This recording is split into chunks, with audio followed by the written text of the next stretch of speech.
First, car bodies were made of steel, then they added aluminium to the mix, and now there's carbon fibre. Why this mix-up? I'm losing track here.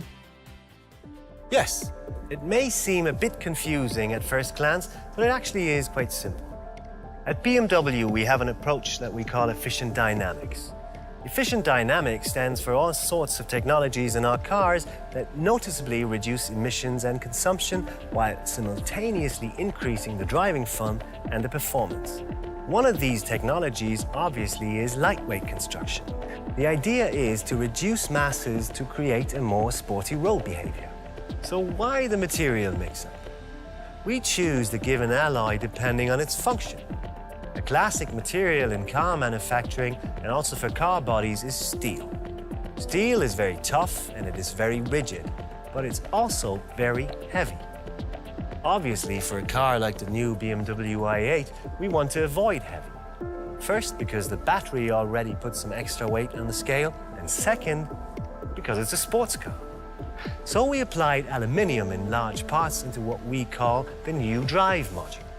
The drive module houses, among other things, the drivetrain and the chassis.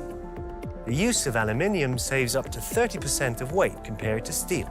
But what really tips the scale here is a compound which previously has been used for race cars, airplanes and spacecraft, never in mass production. Carbon fibre. It is very light and yet it is very rigid. The so-called life module, which comprises the passenger's cabin, is almost entirely made of carbon fibre.